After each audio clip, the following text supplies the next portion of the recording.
अच्छा 12 वाले केमिस्ट्री में लेसन 2 नंबर आज पढ़ाया जाएगा और लेसन 2 चैप्टर का नाम है विलयन। विलयन के विषय में आपको बताया जाएगा विलयन क्या होता है। 2 या 2 से अधिक घटकों के समांगी मिश्रण को विलयन कहते हैं। यानी 2 या 2 से अधिक घटकों के समांगी मिश्रण को विलयन कहते हैं।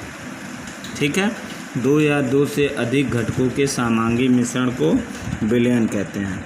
अब आप आइए, विलयन, द्विआंगी विलयन क्या होता है, डबल विलयन।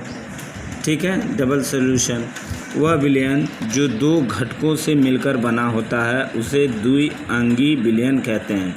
यानी वे विलयन जो 2 घटकों से मिलकर बना होता है, घटकों का मतलब होता है पदार्थ, यानी वह विलयन जो 2 पदार्थों से मिलकर बना होता है उसे द्विआंगी विलयन कहते हैं।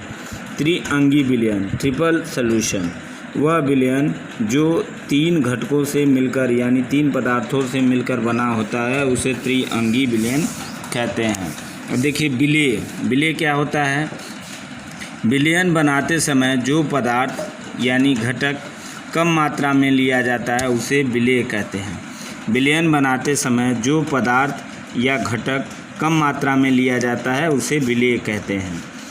जैसे आप मान लीजिए पानी लिए हैं और उसमें कम मात्रा में नमक डालिए तो नमक जो होता है वो विलेय हो जाता है। ठीक है, और पानी जो है वो विलायक हो जाता है, जिसे सॉल्वेंट कहते हैं। विलायक बताया जा रहा है। जो पदार्थ विलयन बनाते समय अधिक मात्रा में लिया जाता है उसे विलायक कहते हैं। जो पदार्थ विलयन बनाते समय अधिक मात्रा में लिया जाता है उसे विलायक कहते हैं। विलयन 3 प्रकार के होते हैं। विलयन 3 प्रकार के होते हैं, गैसीय विलयन, द्रव विलयन और ठोस विलयन। गैसीय विलयन, द्रव विलयन और ठोस विलयन। अब देखिए सांद्रता किसे कहते हैं। किसी विलायक में विलेय की घुली हुई निश्चित मात्रा को उस विलयन की सांद्रता कहते हैं। किसी विलायक में विलेय की घुली हुई निश्चित मात्रा को उस विलयन की सांद्रता कहते हैं। मोलरता, मोलरता क्या होता है ये जानिए। 1 लीटर विलयन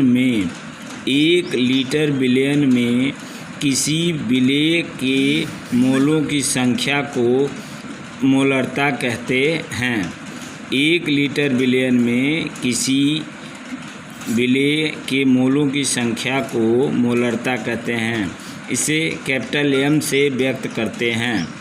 M बराबर क्या होता है, मोलरता बराबर क्या होता है, विलेय पदार्थ की मोलों में संख्या, विलेय पदार्थ की मोलों में संख्या बटे विलायक का आयतन लीटर में।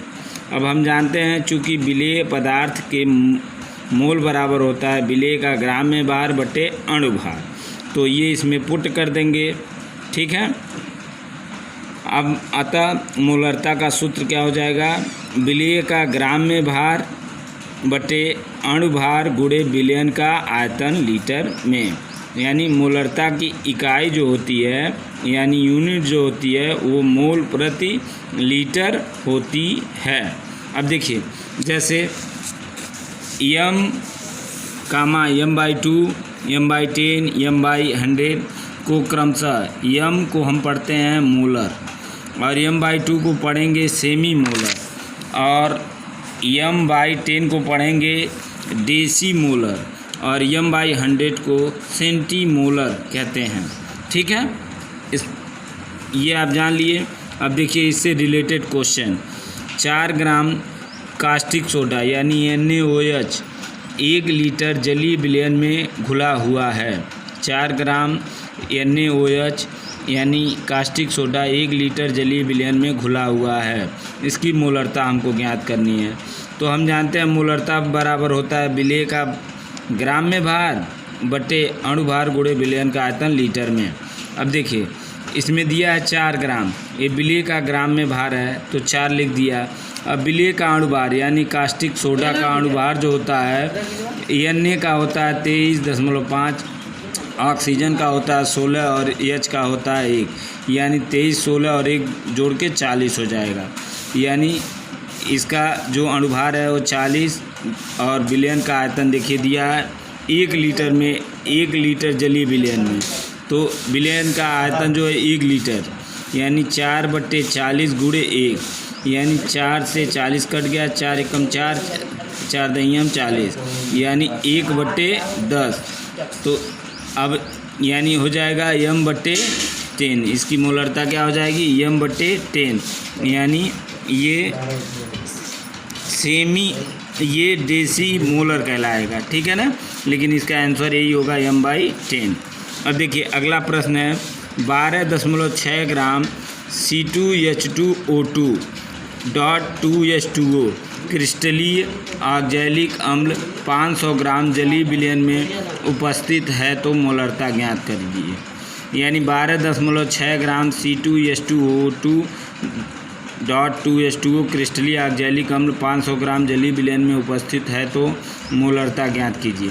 तो देखिए इसका अणुभार हमने दे दिया है, और विलयन का आयतन जो है वो लीटर में आपको ज्ञात करना है। तो लीटर में 500 ग्राम दिया है, तो इसको लीटर में बदलने के लिए 500/1000 लिख देंगे, ठीक है।